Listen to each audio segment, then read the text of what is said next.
Salut à tous, on se retrouve pour l'épisode 3248 du Zap Image. On commence aujourd'hui en ce mardi 25 mars avec des anniversaires et on commence tout d'abord avec le joueur de Chelsea, l'ailier gauche Jadon Sancho. Il fête aujourd'hui ses 25 ans, on lui souhaite un très bon anniversaire. N'oubliez pas qu'il joue à Chelsea mais il est prêté par Manchester United, donc il retournera à Manchester United dès le 1er juillet prochain, à la fin de son prêt. Donc on ne sait pas trop ce qu'il fera la saison prochaine, mais bon anniversaire à lui. On peut voir tous les autres joueurs également qui fêtent leur anniversaire aujourd'hui en ce 25 mars. On continue, on va parler maintenant de ce qui s'est passé hier soir.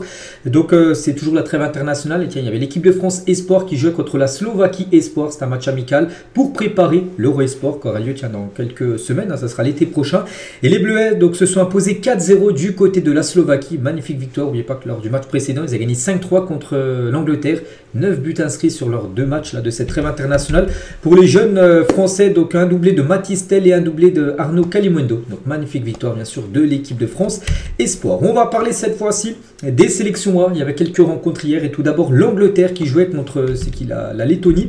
Et victoire tranquille bien sûr des Anglais 3-0. Reece James buteur, magnifique coup franc direct. Harry Kane de nouveau buteur parce qu'il avait déjà été buteur lors du match avant. Il y avait une victoire 2-0 contre l'Albanie. Et Eze qui a marqué son premier but avec la sélection anglaise. Donc belle victoire bien sûr de l'Angleterre. Donc c'est des matchs pour se qualifier pour la future Coupe du Monde. Donc pour l'instant l'Angleterre parfait, 2 matchs et déjà 2 victoires pour eux. 27 tirs, 8 tirs cadrés. 3 buts marqués, 74% de possession de balle. Donc voilà, bon, ça a été un match à sens unique pour les Anglais. Et on revient les gars sur Reece James. J'ai dit, il a marqué un magnifique coup franc. Bah oui, regardez d'où il a tiré. On peut voir là juste à côté de l'arbitre. Je sais pas, il y a à peu près 26-27 mètres. Et c'est parti en pleine lucarne. Regardez la photo en bas à gauche là. Donc le ballon, le gardien n'a rien pu faire. Magnifique but bien sûr de la part du joueur Reece James, un joueur de Chelsea. Et première titularisation avec l'Angleterre depuis le 26 septembre 2022. Ça faisait 3 ans en gros qu'il n'avait pas été titulaire avec l'Angleterre parce qu'il a souvent été blessé ce joueur. Donc hier il a commencé titulaire et il marque un sublime but. Donc premier but en plus avec l'Angleterre. Reece James est de retour en force et ça c'est une bonne nouvelle pour la sélection anglaise et pour Chelsea. Et surtout c'est Thomas Tuchel qui a voulu le relancer parce que ça faisait 2 ans et demi, voire 3 ans qu'il n'avait pas joué et été titularisé avec l'Angleterre parce que Thomas Tuchel le connaît vu qu'il l'avait coaché du côté de Chelsea il y a quelques années. Et concernant Eze, donc lui inscrit son premier but en sélection. Donc félicitations aussi à ce joueur anglais, bien sûr. Premier but pour lui du côté des Lions. On continue avec les autres résultats. Tiens, la Pologne jouait hier contre Malte. Victoire 2-0 des Polonais. On peut voir aussi la victoire de la Bosnie 2-1 contre Chypre. Donc l'Angleterre, on a parlé, 3-0 contre la Lettonie. La Lituanie a fait 2 partout contre la Finlande. L'équipe de la Roumanie s'est imposée 5-1 contre Saint-Marin, la plus petite nation au classement FIFA. Et l'Albanie s'est imposée 3-0 contre Andorre. Voilà les résultats hier sur le continent européen pour bien sûr se qualifier pour la future Coupe du Monde. Aujourd'hui encore des matchs, les derniers matchs. Après à partir de demain mercredi c'est fini, la trêve internationale, en Europe même partout. Donc aujourd'hui on peut voir les rencontres. Gibraltar contre la République tchèque, la Norvège se déplace en Israël, le Liechtenstein contre le Kazakhstan ou les îles Féroé contre Monténégro. Voilà donc le programme aujourd'hui, on parlera bien sûr de ces résultats demain. On bascule cette fois-ci sur le continent africain. Il y avait également des matchs pour se qualifier pour la future Coupe du Monde. On commence tout d'abord avec les champions d'Afrique en titre, la Côte d'Ivoire qui jouait contre la Gambie. Des petites victoires, mais victoire importante. Victoire 1-0 de la Côte d'Ivoire, donc c'est bien évidemment Sébastien Haller au bout de 15 minutes de jeu qui a marqué l'unique but de la rencontre. Donc voici les stats de la rencontre. On peut voir que la Gambie a même plus de tirs que la Côte d'Ivoire. 5 tirs pour la Côte d'Ivoire, 8 pour la Gambie. 3 tirs cadrés pour les deux équipes et c'est la Côte d'Ivoire qui a été plus efficace que les Gambiens. Et concernant cette équipe de la Côte d'Ivoire bien partie pour se qualifier pour la future Coupe du Monde. Donc pour l'instant c'est 6 matchs joués lors de ces éliminatoires. 5 victoires, 1 match nul, 0 défaite, 14 buts marqués, 0 but concédé. Toujours pas pris le moindre but en 6 matchs. Donc ils sont bien évidemment premiers de leur poule. Il y avait également la Tunisie qui jouait contre Malawi hier et la Tunisie s'est imposée 2-0. Donc le ticket pour la Coupe du Monde 2026 était en très bonne voie pour les Tunisiens parce que aussi premier de leur poule. Ils enchaînent les victoires, donc 22 tirs, 10 tirs cadrés et 2 buts ont été marqués. Regardez, ça a à peu près les mêmes statistiques que la Côte d'Ivoire. Donc 6 matchs, 5 victoires, 1 nul, 9 buts marqués, 0 but également concédé pour cette équipe de la Tunisie pour ces éliminatoires de la future Coupe du Monde. On va parler du Ghana qui s'est imposé 3-0 à Madagascar. Ça va beaucoup mieux pour le Ghana. N'oubliez pas que le Ghana ne jouera pas la future CAN en fin d'année. Ils n'ont pas réussi à se qualifier. mais peut-être ils ont tout misé, on va dire, sur les éliminateurs de la Coupe du Monde pour jouer le mondial l'année prochaine. Donc la victoire 3-0 pour eux, et ils font un grand pas vers la Coupe du Monde 2026 avec un doublé de Thomas Partey, le milieu d'Arsenal qui a été double buteur. Et Mohamed Kudus a également marqué lors de cette rencontre. Donc belle victoire bien sûr du Ghana. Et à noter que sur les 3 buts, donc le doublé de Partey et le but de Kudus, donc comment dire, Jordan Ayew, il a fait triplé de passe D. Voilà, donc félicitations bien sûr. Jordan Ayew qui joue, je crois qu'il jouait du côté du Havre, si je ne me trompe pas. On continue, enfin je crois que c'est lui ou son frère, je ne me souviens plus exactement, mais bon voilà, une chose qui est sûre, c'est que le Ghana du coup avec cette victoire met un plus 6 au Mali, parce que dans ce groupe les gars, donc il y a le Ghana et le Mali qui vont viser la première place pour se qualifier pour la future Coupe du Monde. Donc le Ghana s'est imposé, et du coup le Mali qui est leur gros concurrent, eux ont fait match nul contre la Centrafrique, donc ça c'est pas une bonne nouvelle pour les Maliens. Donc voilà, 0-0 voilà, pour cette rencontre. Pourtant le Mali a quand même dominé, si on regarde les stats, 13 tirs, 5 tirs cadrés mais 0 but marqué. Centrafricains, ils n'ont pratiquement rien proposé du match. Donc grosse déception bien sûr pour le Mali. Il y avait également le Burkina Faso qui s'est imposé 2-1 du côté de la Guinée-Bissau. Il revient provisoirement à 2 points de l'Égypte, cette équipe du Burkina Faso qui a dominé quand même le match. Bon, 2 tirs cadrés, 2 buts. Voilà, donc ultra efficace. Cette équipe, on va parler de l'Éthiopie qui a réalisé le gros score hier sur le continent africain. Ils se sont imposés 6-1 face à Djibouti. Donc 9 tirs cadrés, 6 buts marqués, mais surtout avec 2 triplés de joueurs. Donc hat-trick pour les deux, pour Nassir triplé et pour Desta triplé. Les deux ont marqué chacun triplé lors de cette victoire 6-1 pour eux. Les autres résultats, je crois que j'ai parlé de quasiment tous les matchs. Je ne sais pas qui on n'a pas parlé. Tiens, le Libéria s'est imposé 2-1.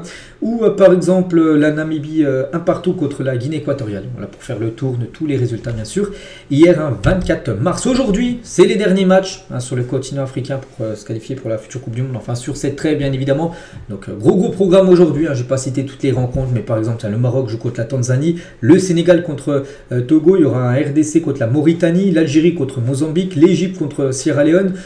Voilà, gros programme aujourd'hui. Et concernant une rencontre Cameroun-Libye, et du côté du Cameroun, les gars, Vincent Aboubakar, qui est comment dire, la star de l'équipe, enfin voilà, un joueur avec beaucoup d'expérience, le capitaine, donc il appelle au calme au nom de tous ses coéquipiers pour le foot camerounais. Donc les joueurs veulent mettre fin aux tensions et s'unir derrière leur coach, parce qu'actuellement il y a des tensions par rapport que le coach il est beaucoup visé. Voilà, en gros, il y en a beaucoup qui aimeraient qu'il y ait un nouveau coach du côté de la sélection camerounaise. Donc Aboubakar, il a fait une petite conférence de presse avec tous ses collègues camerounais pour dire, il a apaisé les tensions pour dire, voilà, on a un coach et ça se passe bien pour l'instant. Enfin, on espère que ça aura la victoire pour eux.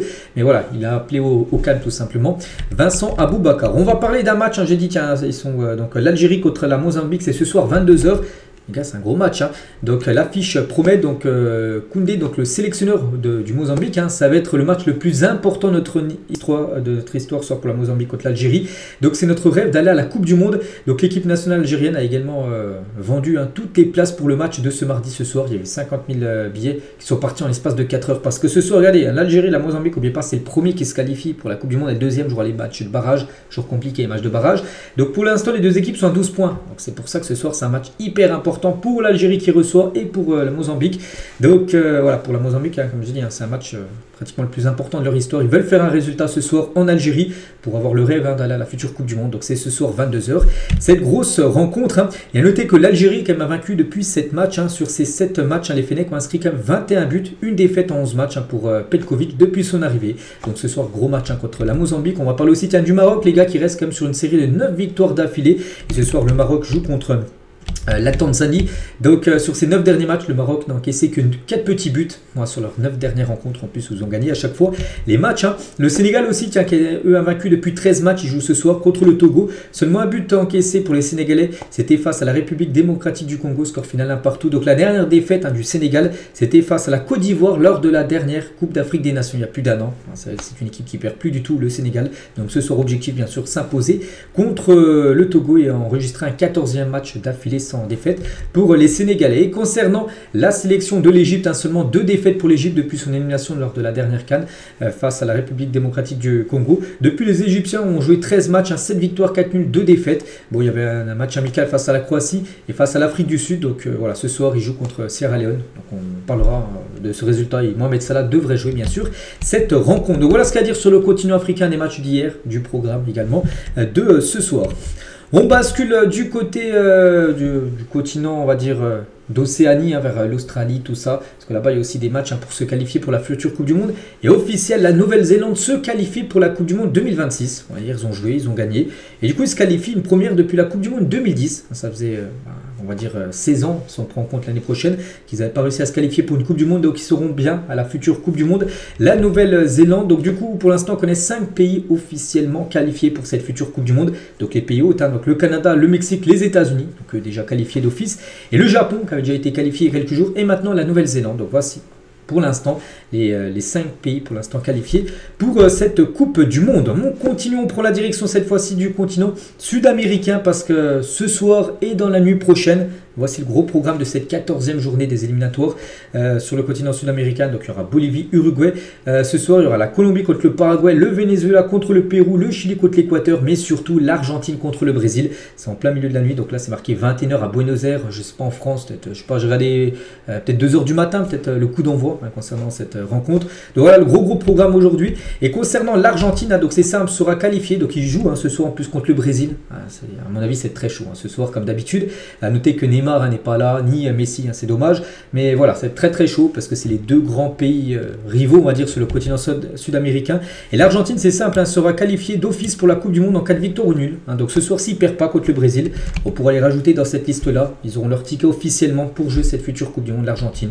Donc voilà, hein, pour eux, bien sûr, ce serait bien de le faire. D'avoir ce ticket en plus contre les Brésiliens. Donc on attend bien sûr un gros match. Hein. Et on va parler de Rafinha, hein, lui qui va jouer, un titulaire, hein, certainement du côté du Brésil. On va les tabasser sur et en dehors du terrain s'il le faut. Donc il était en interview avant le match, il a dit, hein, que c'est un match très chaud. Il a dit qu'il faut les tabasser sans hésiter sur le terrain et en dehors s'il le faut. Je vais tout mettre pour marquer, qu'ils aillent se faire foutre. Hein. Voilà ce qu'il a dit sur l'Argentine. En Argentine, il faut vraiment frapper, faire mal. Hein. Ce sont des... Bon, on peut voir l'insulte juste après. Donc voilà, c'est Rafinha qui dit ça juste avant le match, enfin en conférence de presse avant le match. Donc ça annonce la couleur, hein, ce soir, hein, lors de ce match entre l'Argentine et le Brésil. Ça va être, on pense, très chaud. Je pense qu'il y aura du carton rouge, hein, ce soir. C'est quasiment sûr. Et tiens, en parlant de Rafinha, donc il fait partie, des meilleurs buteurs actuellement, les éliminateurs de la Coupe du Monde. Donc Rafinha qui est au même niveau que tous ces joueurs-là, Luis Diaz, Nunez, 5 buts. Actuellement, le premier, c'est Léo Messi, bon, qui ne marquera pas ce soir vu qu'il ne jouera pas. Mais c'est lui actuellement le meilleur buteur de ces éliminatoires avec 6 buts inscrits pour le numéro 10 de l'Argentine qui est forfait. Hein. N'oubliez pas sur cette trêve internationale. On revient, nous, en Europe. On va parler de Edin Dzeko. Tiens, lors du dernier match de la Bosnie. Donc sur Instagram, il a dit tout rien. Donc le Bosniaque, hein, s'est fait exploser le nez contre la Roumanie. Donc regardez, hein, son nez, les gars, il s'est fait opérer, hein, bien sûr. Il s'est fait complètement défoncer le nez. Parce qu'en gros, il a mis la tête un peu basse et le joueur de la Roumanie, il a levé le pied un peu haut. Et du coup, il lui a cassé le nez. Donc voilà, des nouvelles, hein, de Edin Dzeko. On va parler d'Arda Güler. Vous savez qu'Arda Güler et Szoboszlai, là, sur les derniers jours, hein, ils sont plein de clashs. Szoboszlai avait réagi sur une photo d'Arda Güler qui le faisait chute. Il lui a dit 1088, donc par rapport au temps de minutes de jeu qu'il a eu cette saison. Et du coup, Arda Güler lui a répondu, hein, sur son réseau Instagram. Donc il se tire à balles réelles, hein, sur Szoboszlai. Donc ce gars est une blague, hein. C'est pas assez 6 buts pour la fermer. Voilà, regardez, hein, c'est sur le Instagram d'Arda Güler. Donc en gros, c'est pas quand il dit c'est pas assez 6 buts parce que là il y a eu 3-0 et au match aller il y a eu 3-1. Donc en gros, score cumulé 6-1 pour la Turquie face à la Hongrie. Du coup, la Turquie monte en Ligue A de la future Ligue des Nations. Donc voilà en gros la réponse d'Arda Güler sur Szoboszlai, hein, qui lui avait dit 1088 minutes par rapport à son temps de jeu depuis le début de la saison. Et Dominique Szoboszlai, hein, le joueur hongrois, se fait harceler de près de 40 000 commentaires, c'est même encore plus. Hein. Donc là, c'était 40 000 hier, 35 000. On peut voir là, donc là c'est les GM, hein, 117. C'est sur la dernière publication Instagram. Et on peut voir au milieu, où il y a le petit rond, là, c'est les commentaires. Donc 35 000 et même, je vais aller regarder juste avant, à plus de 66 000 commentaires. En gros, je vais aller regarder un peu ce qui se disait. C'est des supporters turcs, en gros, qui le chambrent, tout simplement, hein, qui apportent leur soutien à Arda Güler, parce qu'on sait que les supporters turcs, ils ont une grande communauté, voilà, sur les réseaux sociaux. Puis voilà, en gros, ils ont tous... on met un petit message, hein, pour les regarder, hein, sur le Instagram, bien sûr, de Dominique Szoboszlai. Et on parlait des 1088 minutes d'Arda Güler, mais Szoboszlai, lui, c'est 3000 minutes. Mais on peut voir que les passes D sont pareilles. Hein. Donc en gros, il a un bien meilleur ratio Arda Güler que le joueur hongrois, hein, si on regarde les passes décisives cette saison. Donc voilà ce qu'il avait à dire entre le clash entre Szoboszlai et Arda Güler. On continue, on revient nous sur l'équipe de France et les sélectionneurs avec le plus de victoires avec une même sélection. Donc Didier Deschamps qui s'est imposé avec l'équipe de France, hein, avant-hier. Donc du coup il a 106 victoires, donc il égale Oscar Tabarez qui est également 106 victoires avec l'Uruguay. Donc il y a seulement Joachim Löw à 124 victoires avec la Mannschaft. Donc voilà, Deschamps, deuxième entraîneur avec le plus de victoires en sélection. Donc félicitations bien sûr aux sélectionneurs français. Bon après je pense pas qu'il arrivera sur Joachim Löw vu que Deschamps, bon il faudrait qui gagne pratiquement tous les matchs. Hein. Voilà, cette saison, enfin jusqu'à l'année prochaine, jusqu'à la Coupe du Monde, je ne sais même pas s'il y aura au moins une vingtaine de matchs pour arriver sur Joachim Löw, parce que vous savez que Deschamps après arrêtera avec l'équipe de France dès la fin de la Coupe du Monde 2026. Mais s'il gagne tous les matchs là, toutes les rencontres qu'il y a, toutes les prochaines et tout, il sera peut-être pas loin de Joachim Löw, mais je ne pense pas qu'il le dépassera. Et Deschamps évoque son manque de reconnaissance en France. Il a dit, hein, c'est factuel, il y a plus de reconnaissance à l'étranger que dans mon propre pays. Voilà, l'étranger, hein, ils savent tout le monde. Enfin, même en France, on sait que c'est un très bon entraîneur, mais il dit en gros qu'il a plus de reconnaissance peut-être à l'étranger, en Angleterre, en Allemagne, en Italie, tout ça, qu'en France. Voilà, donc il est un petit peu déçu par rapport à ça, Deschamps. Et Deschamps, il revient aussi sur le match de Mike Maignan, alors du match contre la Croatie. On lui doit bien sûr la qualification, mais pas que Mike Maignan a réalisé 2 arrêts lors de la séance des tirs au but.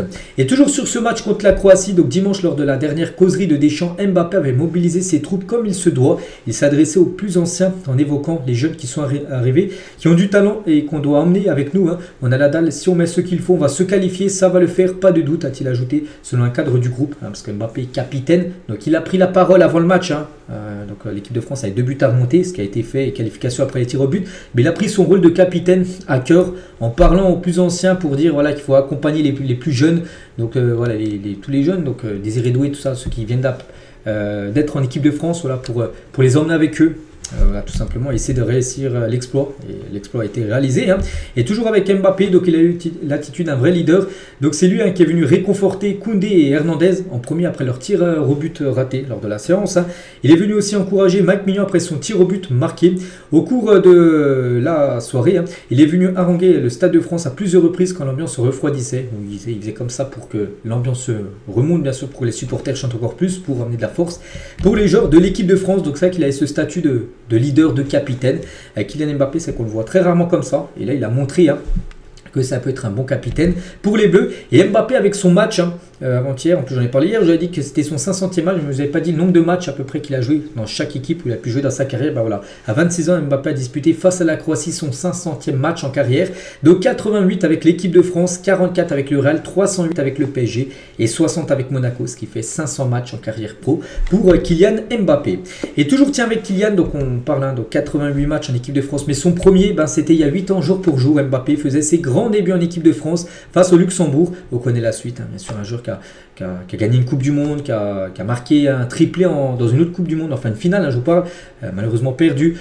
Voilà, donc il y a 8 ans, je crois que c'était à 17 ans, bien sûr, qu'il faisait ses débuts. Oui, parce que il a 26 ans, donc oui, c'est à peu près par là. Donc voilà, bien sûr, légende totale de l'équipe de France. Tiens, on va parler de Désiré Doué sur le Golden Boy, donc le Ballon d'Or Junior, où pour l'instant, c'est lui le grand favori pour remporter ce prix, pour peut-être...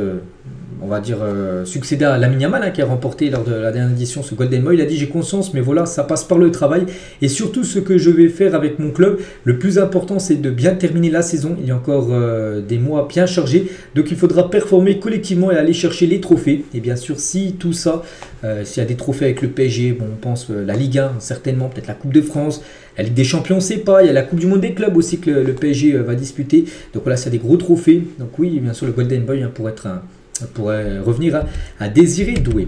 On va parler de Paul Pogba, donc il a ressorti le maillot de l'équipe de France 98, hein, porté à l'époque par Thierry Henry par exemple. Hein. Pogba, objectif, revenir en équipe de France et jouer la Coupe du Monde. Bon, maintenant, il faut déjà qu'il trouve une équipe et se remettre en forme. Et pourquoi pas, hein, la Coupe du Monde, c'est dans un an. S'il fait une grosse saison prochaine, avec un club où il joue pas mal, je pense que Deschamps, bien sûr, pourrait le rappeler en équipe de France.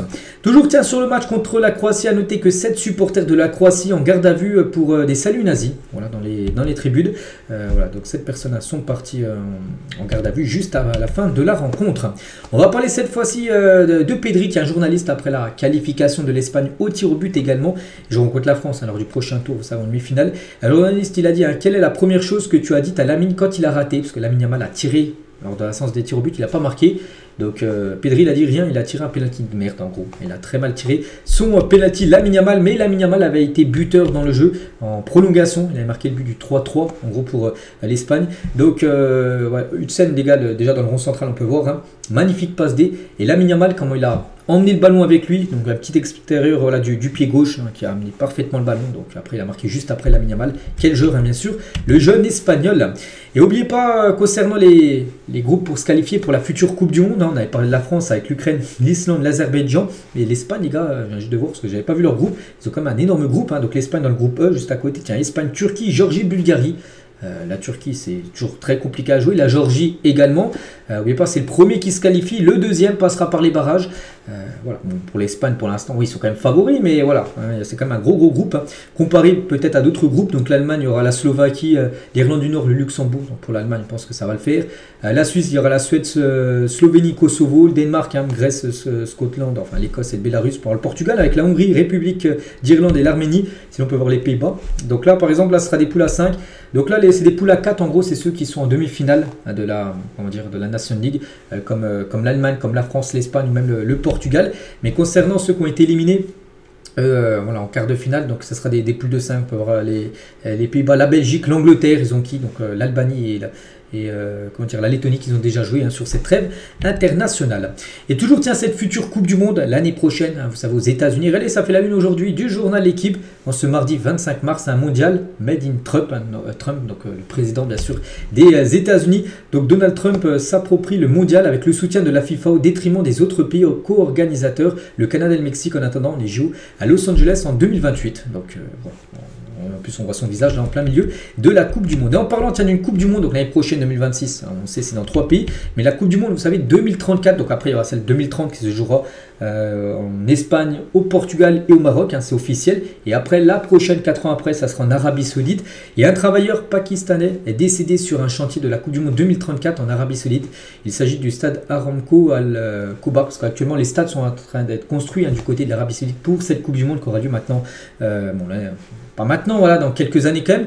Et on a appris la disparition, enfin un travailleur pakistanais hein, qui est décédé sur un chantier d'une construction d'un stade. Hein. Voilà, donc malheureusement, on pense fort bien sûr à lui. On continue, on va parler cette fois-ci de Michael Olise, donc est en lice hein, pour devenir le joueur à disputer le plus de matchs cette saison. Il pourrait même dépasser la barre des 60 matchs disputés avec l'équipe de France et surtout le Bayern Munich. Donc le calendrier fou qui attend les meilleurs joueurs de la planète, hein, ceux qui vont jouer par exemple peut-être les demi-finales de la Ligue des Champions, la finale, après il y aura le Final Four, après il y aura la Coupe du Monde des clubs. Donc dernière journée, donc c'est le samedi 24 mai, dimanche 25, hein, par exemple finale de Coupe de France, hein, par exemple cette date-là. Le 31 mai, donc la semaine d'après, finale de la Ligue des Champions. Donc là on passe du 24, donc au 31, samedi, ce sera la finale de la LDC. Quelques jours après, donc après le 31 mai, on bascule bien sûr au mois de juin.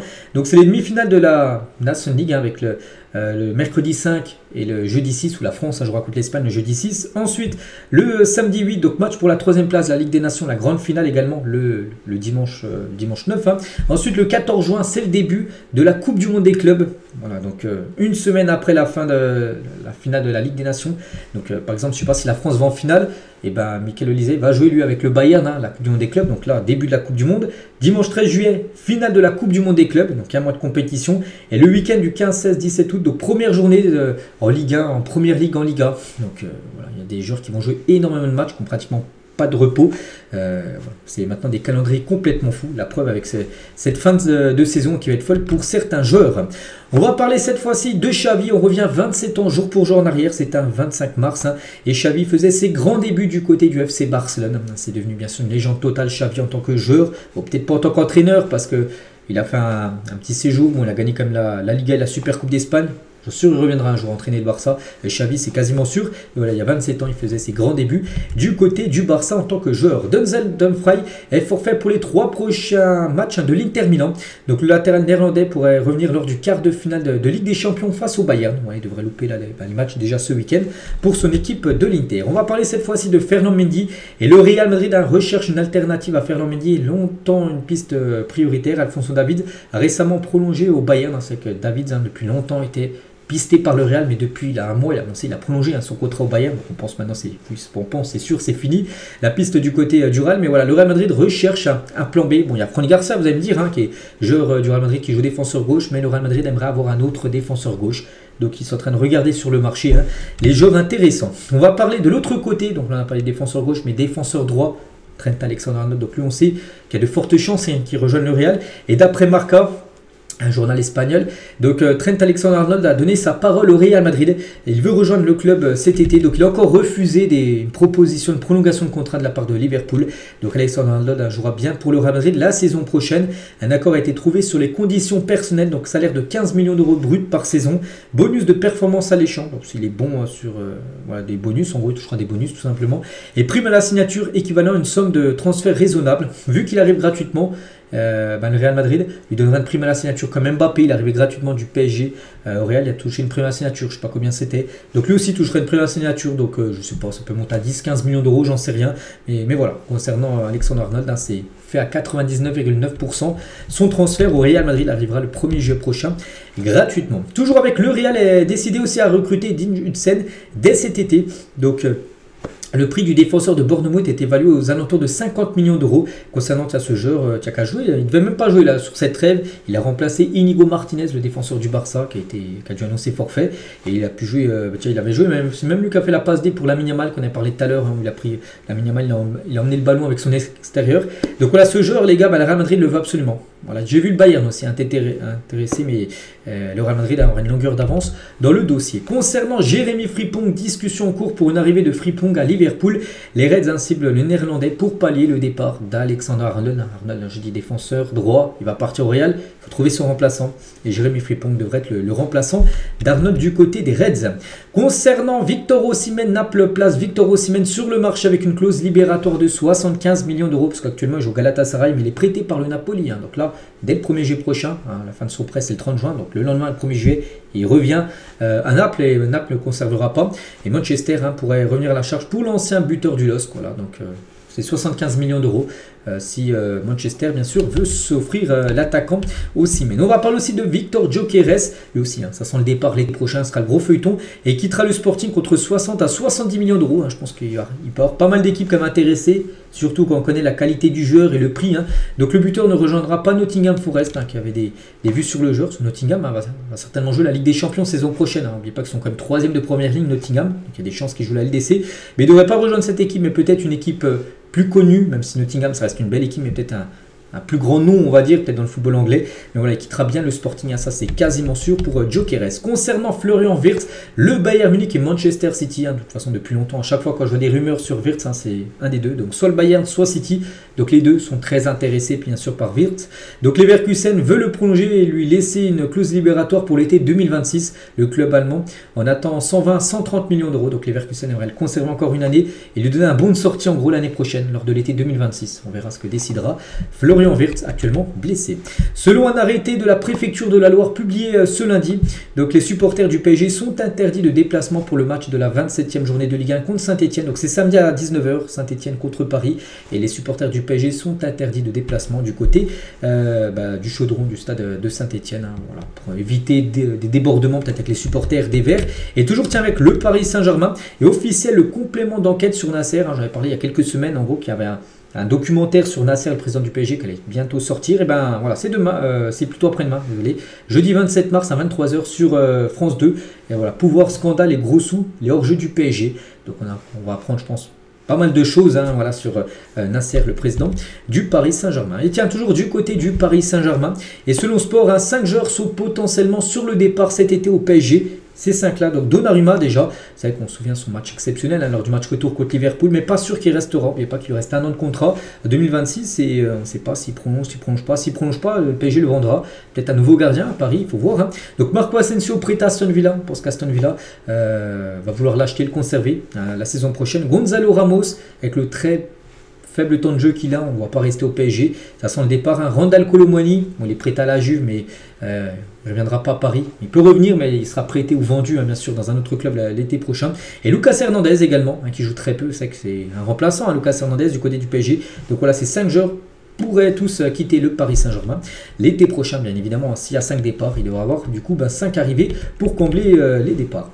On va parler de Sancho aujourd'hui, 25 ans. On a parlé tout à l'heure pour Sancho et n'oubliez pas que ce joueur appartient à Manchester et Chelsea peut renvoyer Sancho à Manchester United pour 6 millions d'euros. Les Blues devraient payer 30 millions d'euros pour signer l'international anglais définitivement. S'ils veulent l'acheter, définitivement Chelsea devront payer 30 millions.